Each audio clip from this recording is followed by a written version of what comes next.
네, 최혁검사 제 얘기를 좀 잘 따라오시기 바라겠습니다. 윤석열 대통령이 5월 10일 날 취임을 해요. 예. 그리고 5월 24일 날, 5월 26일 날 NSC 회의를 합니다. 여기에 김태호 1차장, 주진우 법률비서관, 26일에는 김성한 안보실장, 주진우 법률비서관 참석을 하고요. 그 이후에 6월 16일 날 해경 수사 결과가 번복이 됩니다. 월북이 아니라고 이제 하는 거죠. 그 다음에 우리 이동 검사는 7월 4일 날 중앙지검 공공수사 1부장으로 발령이 됩니다. 공교롭게도 발령된 다음에 7월 6일 날 국정원에서 고발을 하죠. 근데 그 서해 공무원 사건과 관련해서 감찰은 최혁 검사가 하죠. 앞서 질의에서 많은 의원들이 물었을 때 최혁 검사는 그 감찰 보고를 직접 김기현 국정원장에게 보고했다고 했죠. 예, 원장님한테 보고했습니다. 자, 그러면 여기서 7월 5일 날 김기현 국정원장이 윤석열을 만납니다. 그래서 그 감찰 보고를 해요. 그날 무슨 일이 있었는지 아세요? 7월 5일 날? 저는 전혀 모릅니다. 전혀 모르는가요? 예. 7월 5일 날 오늘 얘기했잖아요. 국정원에서 보고서에서 윤석열이 직접 국정원 고발하라 지시를 딱 내렸단 말이에요. 그러면 그 다음날 김기현 국정원장이 어떻게 맡겠어요? 최혁 검사를 만날 수도 있겠죠. 그리고 최혁 검사의 그 감찰 보고가 김기현 국정원장의 보고가 됐기 때문에 그렇게 올라간 거 아니겠습니까?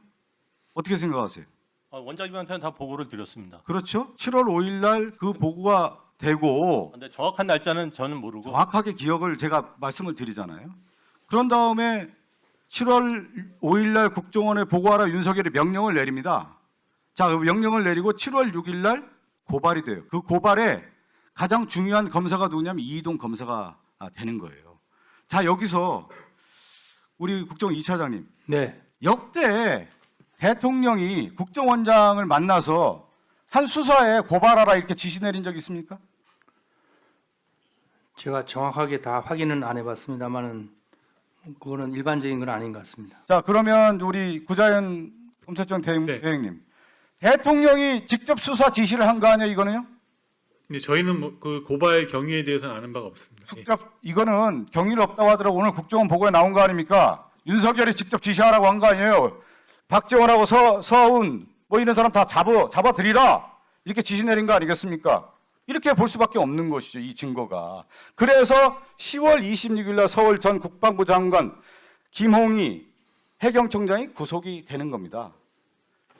국정원에 윤석열이 직접 개입했다라는 정황이 드러나는 거고 거기에 바로 최혁 검사가 이 라인에 있는 거예요.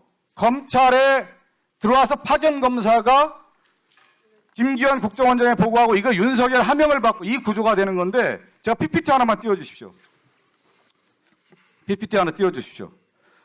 이 국정원에 검사가요 10명 검사 파견이 되는데 22건의 인사발령이래요.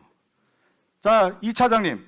네. 이렇게 검찰이 국정원에 파견 검사를 많이 했던 적 있습니까? 제가 이걸 보면은 검찰의 지청이 국정원입니다, 이거. 국정원 지금 자존심 안 상합니까? 완전히 국정원이 놀아나요, 검찰에. 윤석열이 검찰에. 한번 말씀해 줘 보십시오. 그러니까 윤석열이 직접 국정원장한테 지시하는 거 아닙니까? 그걸 누가 자료를 다 만들어줘요? 최혁 검사가 다 만들어주는 거 아닙니까, 이거? 이거는 윤석열이 최혁에게 지시했다, 이렇게 되는 겁니다. 그래서 조작이 이루어지는 거예요, 이게 구조가. 국정원에 대해서 어떤 입장이세요? 역대 이렇게 파견 검사가 많았습니까? 이렇게 많이 한 적은 없는 걸로 알고 있습니다. 상식적으로 이해가 안 되죠. 한 집단 이렇게 가는 경우는 없죠. 정무직이라고 하더라도. 최혁 검사 할 말 있어요? 네, 저기 있는 숫자가 정확한 숫자인지 모르겠습니다. 저는 파견 검사 22건 인사발령 이거 검사들 나온 겁니다. 뒷장 한번 넘겨주세요. 그러면 그 검사들 다 나옵니다. 당시에 그 다음에 최혁 검사 다음에 유도인 검사 들어오지 않습니까? 이 검사들 다 일했던 검사들입니다. 제가 자료 다 받은 거예요. 그런데 한 시기가 아니라 지금 수년에 걸친 자료를 지금 제가 얘기했잖아요. 22건의 인사발령이 있었다고. 그러니까 거기에 기간이 10명의 검사들이 파견이 됐는데 이 정도가 되는 적이 없다잖아요. 지금 2차장이요. 자, 제가 조금만 시간만 더 주십시오. 이거는 윤석열이 직접 개입해서 검찰과 용산과 아까 얘기했잖아요. 김태우 1차장 번복이 되잖아요. 그러면서 국정원 검찰 이 라인이 가동됐다, 커넥션이 가동됐다 이렇게 볼 수밖에 없는 거예요. 2022년 7월 4일 날 이제 부장으로 인사 발령을 받죠. 예. 6월 달에 이미 자료를 검토하고 있다는 내부 보고가 있어요. 어떻게 된 겁니까? 저는 인사 명령 전에는 간 적이 그래요? 자료를 그거 지금 유증하시면 안 됩니다. 자료 검토했다는 게 있고요. 그리고 서해 검사잖아요. 예. 서해 공무원 이 사건에 한 5개 혐의를 했는데 무죄가 났단 말이에요, 지금요. 예. 거기에 대한 책임은 없습니까? 아무런 죄책감이 없는 거예요? 제가 저 증거와 법리에 따라서 판단을 했습니다. 그래요? 아무 죄가 없어요? 그렇게 막 수많은 사람 조사하고 막 구속시켰는데 무죄가 났는데 죄책감이 없는 겁니까? 알겠습니다. 항소. 그러면 제가 하나 질의를 할게요. 수사 검사니까. 수사는 주관의 영역입니까? 객관의 영역입니까? 객관의 영역. 객관의 영역이죠. 그러면 수사는 주의 주장의 영역입니까? 주의 주장. 내 생각을 그냥 일방적으로 얘기하는 주의 주장의 영역이냐 이 말이에요. 그건 아니라고. 아니죠. 예. 그러면 지금 이동 검사는 가장 큰 실수를 하는 거예요.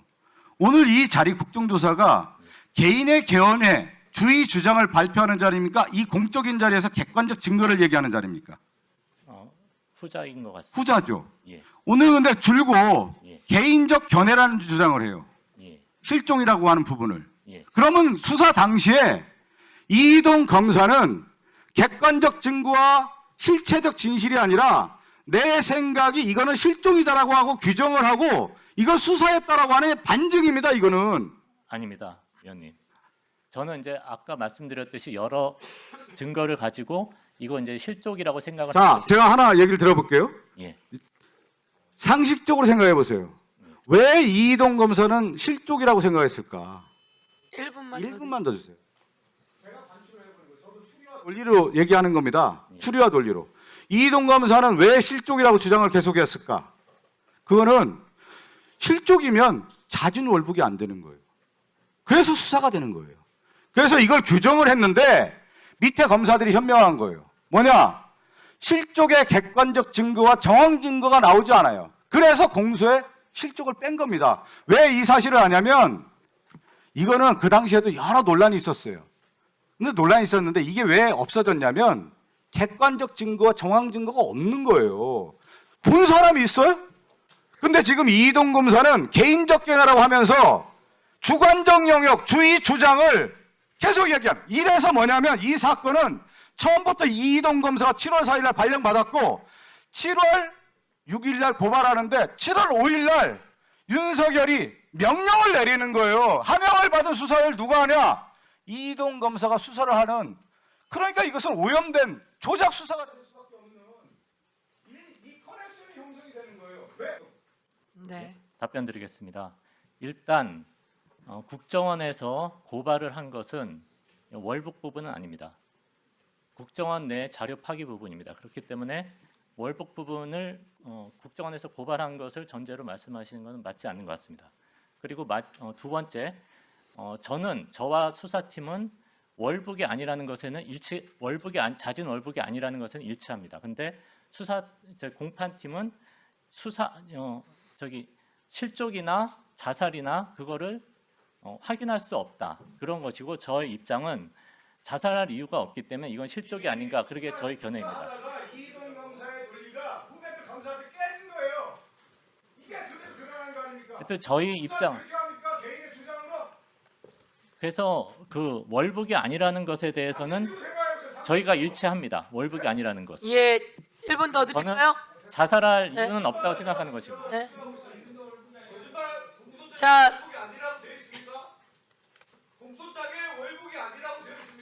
자진 월북이라고 보기 어렵다는 것이 저희 아닙니다. 자진 월북이라고 보기 어렵다는 것입니다. 자진 월북으로 발표할 수 없다는 것입니다. 이동 검사. 예. 이동 검사. 자, 이동 검사. 국정원은 고발을 했어요. 예. 그리고 형이 또 고발을 했죠. 그렇죠? 맞습니다. 같은 거의 비슷한 날에 고발이 들어온 거죠. 누구에 대한 고발 말씀하시는 거예요? 이와 관련해서 이대준 씨 형이 고발했다면서요? 예. 그러니까 같이 들어왔잖아요. 우리 국방부 차관님, 네. 제가 얘기를 했잖아요. 앞서 설명 쭉 했죠. 이게 어떻게 전개가 됐는지 네. 보면은 국방부도 제가 말씀드린 것처럼 5월 24, 26 NSC가 모인 다음에 예? 네. 5월 30일 날 국방부가 이미 5월 30일 날 수사 번복을 전제로 보고서를 작성합니다. 이거 알고 계시죠? 5월 30일 날 그 자료 검토해 주십시오. 내가 자료 받은 겁니다. 5월 30일 날 국방부 안에서 이미 수사 번복을 전제로 보고서를 작성하고 해경이 우리 해경청장님 예. 6월 16일 날 번복을 합니다. 그런데 그 전날 6월 15일 날 이 매우 중요해요. 하도 이상한 거예요. 그래서 그 당시 윤성현 해경수사정보국장이 발표 전날 6월 16일 날 발표 전날 인천 해경소장에게 전화를 합니다. 드리세요. 새로운 증거가 나온 것이 있냐 물었더니 그런 것은 없다. 그랬더니 답변이 어떻게 나오냐? 새 증거 없이 본청에서 발표하라고 지시한다. 이게 핵심이에요. 자, 그러면 이 내용에 대해서 우리 최혁 검사나 이동 검사는 이 내용을 다 묵살해버린 겁니다. 이 증거를 묵살해요. 왜? 오염된 거거든요. 5월 24, 26일 NSC에 명령이 내려가니까 국방부에서 이미 자료 검토했고 그렇게 해서 6월 16일 날 해경에서 번복하고 그런데 너무 이상하니까 6월 15일 날 수사국장이 전화를 하는 거예요. 해경소장한테. 이게 왜 이렇게 되느냐. 이러한 내용들을 객관적 근거를 무시하고 지금 얘기한 것처럼 수사를 주의 주장, 자신의 주장을 관철시키는 쪽에서의 수사가 전개됐다. 이게 오늘 명백한 증거입니다. 그래서 이 사건이 무죄가 나오고 조작됐다라고 하는 것이 법원에서도 결론이 나는 사건이다. 이게 명확하게 딱 떨어지는 사건인 겁니다. 이게 지금 이 두 검사들 왜 이렇습니까? 왜 이렇게까지 온 거예요? 왜? 예, 수고하셨습니다. 그 이동 검사, 예. 이동 증인, 해류가 그때 북쪽으로 흘렀나요? 아니면 남쪽으로 흘렀나요? 제가 기억하기로는 북쪽으로 흐를 것으로 알고 있습니다. 기억하기로는요? 예. 확인해 주세요. 그때 해류가 박선원 의원님 북쪽으로 흘렀습니까? 남쪽으로 흘렀습니까? 네, 우리 해역으로 흘렀습니다. 네. 해류는 우리 해역으로 흘렀습니다. 제가 알기로는 해류가 정권이 해류가 바뀐다고 달라지냐고요? 남쪽으로 흐르면은 그것을 거슬러서 그쪽으로 가기 쉽지 않다고 알고 있습니다. 그러니까요. 예. 해류는 남쪽으로 흘렀어요. 그러니까 실적으로 하면 그렇죠. 실적으로 하면 예? 이쪽 남쪽으로 흐르는 거예요. 그리고 하나 더 말씀드릴게요. 그 북쪽에 그분이 NLL 북방 한계선 북쪽에 있다는 거는 그 누가 어떻게 확인한 거죠?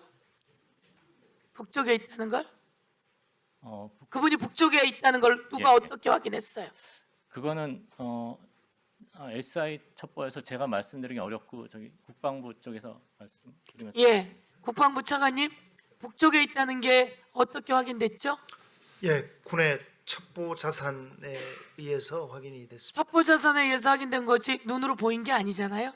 예, 그렇습니다. 예, 그쪽에 있는 게 눈으로 보인 게 아니란 말이에요. 첩보 자산이에요. 첩보 자산에는 실적이라고 하는 말이라든지 이런 말이 들어있는 건 없어요. 네. 첩보 자산에 무슨 내용이 들어있었던 거죠? 월북이라고 하는 그 세부 내용을 이 자리에서 밝힐 수 그렇습니다. 는 세부 내용이 없지만- 다 있어서 예. 거기 있다는 거지. 그렇습니다. 그렇습니다. 그 첩보 내용은 저희가 2020년도에 수사를 할 때 해경에 일체 제공을 해서 그것을 토대로 해서 해경이 당시에 결론을 내렸던 것으로 알고 있습니다. 그렇습니다. 발표했던 것으로 그럼 알고 모든 것에 의해서 판단된 것이에요. 근데 윤석열이 되자 그 모든 것이 변한 게 아무것도 없는데 이동 검사가 그 전 정권에 보복을 하기 시작한 거예요. 이동 검사 예, 그것은 그렇게 하기 시작한 거고 예. 이동 검사는 이 자리에 그 모든 것이 드러나는 상황 속에 그 주요 인물이 된 거예요. 그리고 아까 이동 검사 이야기했듯이 본인이 하겠다라고 했다고 하지만 지금 윤석열의 지시가 국정원 있었다라고 하는 김규현 국정원장이 윤석열에게 보고를 했고 그 보고 내용 과정에 대통령 지시사항이라고 하는 게 나온 거예요. 그런데 그리고 거기에 김태효, 주진우는 왜 끼죠?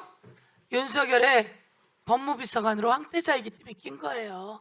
그래서 그들이 모여서 이것을 설계한 겁니다. 아시겠어요? 예. 거기에 최혁과 이동이 도구로 사용된 거예요. 예, 위원장님 들어가세요. 잠시 아까 말씀드렸듯이 국정원에서 고발한 것은 국정원 내 자료 파기에 대해서 고발한 것이고 그 기획을 여러분이 잘한 거예요. 전부 다 한 거예요. 그 위에서 월북 다 한 대표 거예요. 부분은 유족들이 고발한 것입니다. 그러니까 예. 그게 같이 한 거라고요. 근데 어떻든 이거는 아픈 사연이고 슬픈 사연이고 예. 그래서 추모하고 아파요. 힘들고 그리고 하늘에서라도 편히 잠드시길 바라고 그러나 그건 그렇게 가야지 되는 거고 이게 다시 서훈, 박지원, 서욱 등을 도륙해서는 안 되는 일인 거예요. 여러분 그것을 했고 그것이 한참 지나 모두 무죄가 나오면서 이제 여러분이 했던 일들이 오늘 이 자리에서 국정조사 현장에서 낱낱이 밝혀지는 겁니다. 예, 들어가세요. 그리고 한 가지만 더 들어가세요. 말씀드리면 다시 이야기하세요. 예. 똑같은 말의 반복이에요. 예, 다음입니다.